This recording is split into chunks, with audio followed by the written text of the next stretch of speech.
The king of the world Nerona Imu finally Elbaf में आ चुका है। स्ट्रॉयड्स के सामने खड़ा है। इस बार कोई होलोग्राम नहीं, सिलुएट नहीं, real emu is here, right. और इसके साथ ही एल्बफ आर्क एक ऐसे डायरेक्शन में गया जो किसी ने प्रेडिक्ट किया ही नहीं। अब लेटेस्ट चैप्टर के बाद ना सारे वन पीस फैंस के दिमाग में एक सवाल आ रहा है, क्या लूफी इस वक्त इमू को डिफीट कर पाएगा?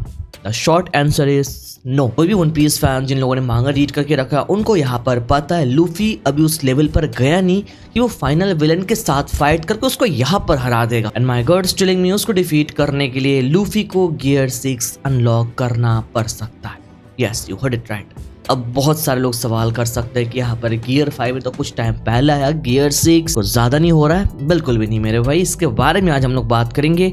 Luffy needs gear 6 to defeat Imu sama. जब gear 5 for the very first time Kaido के अगेंस्ट लूफी ने यूज किया था तब हमको लगा ये तो अल्टीमेट इनविंसिबल टाइप का एक पावर है, this is the peak of Luffy. But हमारा जो ये इल्यूशन है ये एगेट आइलैंड में आने के साथ ही टूट गया था भाई। गियर 5 का सबसे बड़ा दुश्मन खुद ही गियर 5 है। इस फॉर्म को मेंटेन करने के लिए लूफी को खुद अपने लाइफ फोर्स को बर्न करना पड़ता है। जब लूफी इस फॉर्म से बाहर आता है तब वो एक वीक ओल्ड मैन बन जाता है। एक बार नहीं बहुत बार हम लोगों ने देखा ये, जो हिल भी नहीं सकता ऑफ कोर्स। अगर आसपास खाना ना हो या फिर कोई उसको बचाने वाला ना हो तो लूफी वही मर जाएगा। एगेट में वहां पर जायंट्स से खुद किज़ारू ने भी लूफी को खाना दे के रखा है ब्रो। हम लोगों ने प्रीवियस गियर्स में भी लूफी को इतना ज्यादा एग्जॉस्ट होते हुए नहीं देखा जितना हम लोगों ने गियर 5 के साथ देखा है ब्रो।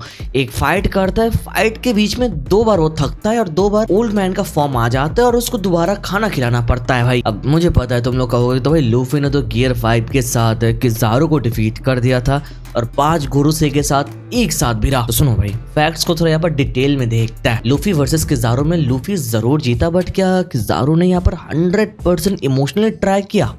सच्ची बताना। किज़ारू यहाँ पर अपने सबसे क्लोजेस्ट लोगों को इस आर्क में खोया। वेगा पंक उसने अपने हाथों से मारा। सेंतोमारू के खिलाफ वो फाइट कर रहा था। हम लोगों ने एगेट में देखा कि किज़ारू इंटरनली टूट चुका था भाई। उसने अपने फुल लेदल हाकी अटैक का यूज उस लेवल पर किया ही नहीं ब्रो, जो एक ब्लड लस्टेड एडमिरल करता है। फॉर एग्जांपल अकाइनो जो करेगा। आई स्टिल रिमेंबर इस फाइट के चलते बहुत सारे लोगों ने बोला कि भाई किज़ारू उतना ट्राई हार्ड नहीं कर रहा है। हमको भी लग रहा था कोई ऐसी चीज है जो किज़ारू को रोक के रखा है। इवन इस आर्क के चलते भाई एक पायरेट होने के बाद भी लूफी उसको खाना दिया किज़ारू ने।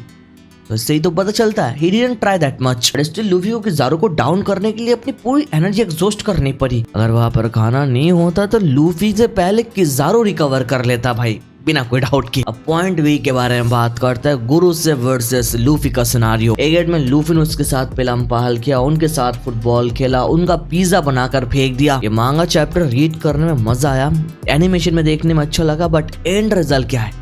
0 डैमेज। गोरे को एक सिंगल परमानेंट स्क्रैच नहीं आया। उनकी रीजनरेशन पावर ने गियर 5 के सबसे स्ट्रॉन्गेस्ट अटैक को नुलिफाई कर दिया है ब्रो।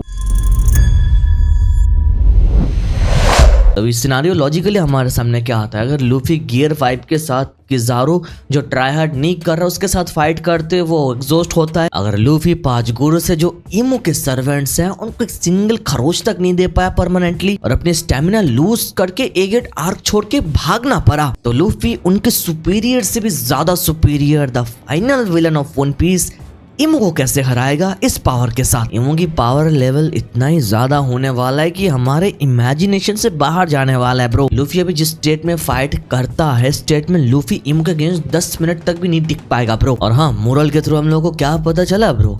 जॉय बॉय जो 800 साल पहले था, नीका जो फर्स्ट एवर विंग था, ये दोनों इमू के अगेंस्ट डिफीट हो चुके प्रीवियस 2 वर्ल्ड्स में, राइट। इमू ने इस सर्कल को पहले भी 2 बार तोड़ चुका है ब्रो। नीका जो सन गॉड का कंसेप्ट है वो लोगों की उम्मीद पर चलता है, बट वन पीस की मोरल हिस्ट्री हमको बताती है इमू के पास इस उम्मीद को क्रश करने जैसा वो एबिलिटी मौजूद है जो उसने एक बार नहीं 2 बार यूज करके रखा है हिस्ट्री में। इसका मतलब हमारे सामने यही आता है कि अगर लूफी सिर्फ नीका या जॉय बॉय के फुटप्रिंट पर चलेगा वो वही गलती करेगा जो प्रीवियसली जॉय बॉय नीका ने करके रखा है। इमू को ऑलरेडी पता है नीका को कैसे हराना है, उसने करके रखा है। इमू को ऑलरेडी पता है जॉय बॉय को कैसे हराना है, उसको गियर 5 के बारे में पता ही होगा बिकॉज जॉय बॉय ने भी शायद ये यूज किया होगा। ये सब इमू के लिए कोई नया सरप्राइज नहीं है मेरे भाई। तो लूफी को इस सर्कल को तोड़ने के लिए एक न्यू लेवल पर जाना पड़ेगा जहाँ जॉय बॉय खुद पहुंच नहीं पाया। प्रीवियस वर्ल्ड के जॉय बॉय को सरपास करना पड़ेगा, इनफैक्ट फर्स्ट वर्ल्ड के नीक को सरपास करना पड़ेगा खुद। इसी बीच में एक महान व्यक्ति की एक महान लाइन मुझे याद आ रही है, प्रेजेंट जनरेशन हमेशा पास्ट जनरेशन को सरपास करता है, और ये सच है। ये किसने बोला था? ककाशी ने, राइट। और ये ककाशी का लाइन हमेशा हर एनिमे के अंदर अप्लाई होता है, it's nothing new. But Luffy जैसे खुद ने नीका है तो लूफी को उस लेवल पर जाने के लिए नीका को समझना पड़ेगा, जो अब तक वो समझता ही नहीं। गोरोसे ने यहाँ पर क्या कहा, सन गॉड नीका की पावर उसकी इमेजिनेशन के ऊपर डिपेंड करती है। बट प्रॉब्लम ये है कि लूफी इस वक्त बस अपने फ्रूट को एक रबर की तरह यूज कर रहा है। लूफी का बैकग्राउंड यहाँ पर एक ब्रॉलर का है, वो भी अपने एबिलिटी को बड़े पंचेस, बड़े वेपन, अपने आसपास के एनवायरनमेंट को रबर बनाने के पीछे खर्च कर रहा है। लूफी गियर 5 में आने के बाद भी यहाँ तक ही लिमिटेड रहा भाई। ये लूफी सन गॉड होने के बाद भी he is not fighting like a god, और इस बात से कोई भी डिसएग्री नहीं करेगा। जबकि हितोहितो नोमी मॉडल नीका एक मिथिकल जोन है ब्रो। उसकी रियल कैपेबिलिटी सिर्फ रियलिटी को रबरी बनाना नहीं है, बल्कि रियलिटी को अपने हिसाब से बेंड करने में है। इमू जिसने सदियों से दुनिया को कंट्रोल करके रखा है, उसके पास जो भी पावर क्यों ना हो, उसका पावर उसके पीक पर है। इमो की power pure darkness, void, pure destruction लाता है फॉर श्योर। तो जब तक लूफी अपने गॉड लाइक नीका पावर को नहीं समझेगा, तब तक वो एक गॉड लाइक बीइंग इमो को डिफीट नहीं कर पाएगा। इसलिए लूफी को जरूरत है गियर 6 की। हम लोगों ने देखा लूफी हमेशा अपने जनरेशन को सरपास करता आया। उसने वॉरलॉर्ड को सरपास किया, योंग को, कायदो को सरपास किया, और शैंक्स को भी सरपास करेगा बिना कोई डाउट के। रॉजर को सरपास करना पड़ेगा, बट उसके सामने जो विलन है ये कोई योंग को नहीं, पायरेट किंग नहीं, ये लिटरली गॉड बीइंग है। तो इमो को सरपास करने के लिए लूफी को जॉय बॉय को सरपास करना पड़ेगा। हम लोगों ने देखा Joy boy failed, Roger arrived too early, shanks is holding the balance, but Luffy वो है जो इस प्रोफेसी को कंप्लीटली बदल देगा। गियर 6 यहाँ पर सिर्फ एक पावर नहीं होगा, ये जरूरत होगी लूफी की सरवाइव करने के लिए इमो के अगेंस्ट। इमो के खुद एल्बफ में आने का मतलब है एंड गेम शुरू हो चुका है मेरे भाई। कादो की तरह, किजारो की तरह, बाकी गोरोसे की तरह लूफी को यहाँ पर इमो टाइम नहीं देगा भाई खाना खा के अपने स्टेमिना वापस लाने के लिए ना। लूफी को यहाँ पर एक ऐसी पावर की जरूरत है जो बिना टाइम लिमिट के, बिना एग्जॉशन के इमो के गॉड टीयर्स अटैक को मैच कर सके। ये पावर ही होगा गियर 6, बिकॉज गियर 5 का ड्रॉबैक बहुत ज्यादा है जो आर्क बाय आर्क हम लोग देखते हुए आए। गियर 6 के बारे में तो बात कर रहे हैं,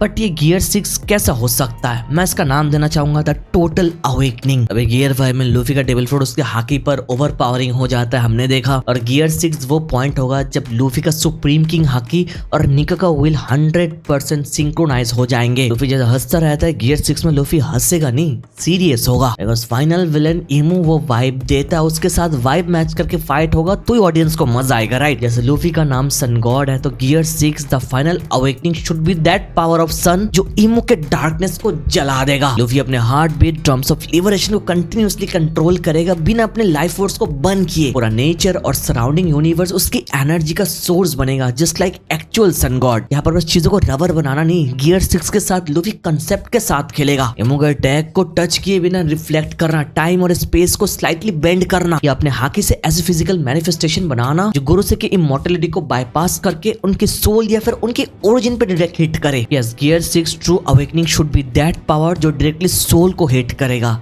तुम्हारे फिजिकल बॉडी को नहीं। जैसे गियर 5 तो यहाँ पर व्हाइट है, तो अगर गियर 6 आएगा तो बहुत सारे लोग उसको ब्लैक निका बनाने की कोशिश कर रहा है। I don't know if it possible और नॉट, बट गियर 6 अगर एक सूरज जैसे रिफ्लेक्शन देगा, ये सबसे ज्यादा सूटेबल रहेगा in my opinion, because black तो खुद इमो का पावर है, डार्कनेस। उसको अपोज करते हुए gear 6 should be the power जो सन को डायरेक्ट रिफ्लेक्ट करेगा। और मैंने ऐसे भी थ्योरी देखा, लूफी शायद पूरे मदर फ्लेम को कंज्यूम कर जाएगा to awakening his final form to fight against Imu समा। अभी तक वन पीस मांगा में जितना कुछ हम लोगों ने देखा, ये देखने के बाद इट्स कंफर्म कि भाई गियर 6 की जरूरत पड़ेगी इमो को डिफीट करने के लिए। इवन मेरे भाई ये मुरल देखो, मुरल भी हमको बहुत कुछ बता रहा है अबाउट द एक्चुअल सन।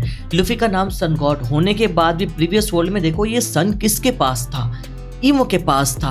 और यहाँ पर जितने लोग थे पूरे वर्ष के सारे बंदे एक साथ मिलके इमो के अगेंस्ट फाइट कर रहे थे। Maybe at that time Joy was not at peak, but this time Luffy gonna consume the mother flame, which is very likely the same power जो ये सोर्स इमो पकड़ के रखा है। और हमको पता है मदर फ्लेम की छोटी सी पोशन को यूज करके एक आलियन को पूरा न्यूक कर दिया भाई। तो ये मुरल, और इस मुरल में Imu holding that sun tells us so many thing bro. और हम लोगों ने देखा गियर 4 अनलॉक हुआ था ड्रेसरोसा में, उसके 2-3 आर्क के बाद लूफी ने गियर 5 भी अनलॉक किया वानो में जाके। तो अभी वानो खत्म हुआ, एगेट खत्म हुआ, एल्बफ में आ चुका है। तो फाइनल शोडाउन आने में टाइम है, एक गैप भी रहेगा लाइक अदर गियर्स। तो या इट्स एंटायरली पॉसिबल। पॉसिबल क्या भाई, इसकी जरूरत है लूफी की। हम लोगों ने लूफी को भी देख के रखा, वो क्या किया है। लोकी का पावर रिवील होने के बाद लोग लूफी के बारे में बात ठीक से करते ही नहीं। Everyone is talking about Loki bro. Even Imu आने के बाद भी लूफी के ऊपर उतना रिएक्ट किया नहीं जितना लोकी को देखने के बाद किया। बस लूफी तो निका बन के कब से घूम रहा था, इमो तो वहां पर डायरेक्टली इन्वॉल्व हुआ नहीं, बट लोकी यहाँ पर आने के बाद उसको पता चलने के बाद इतने टाइम से निथॉक जो है ये एल्बफ में था,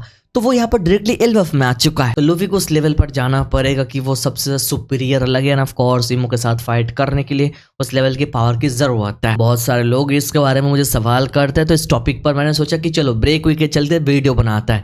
बाकी अगर तुम्हारा ओपिनियन कुछ अलग है या फिर तुम्हारे पास जो भी ओपिनियन है इसके बारे में, तुम कमेंट पे मुझे बता सकते हो, मैं रीड कर लूंगा। बाकी वीडियो तक देख रहे हो तो make sure to hit that like button, channel पर नए हो तो सब्सक्राइब कर देना। Thank you so much for watching this video. तो मिलता है नेक्स्ट वीडियो में।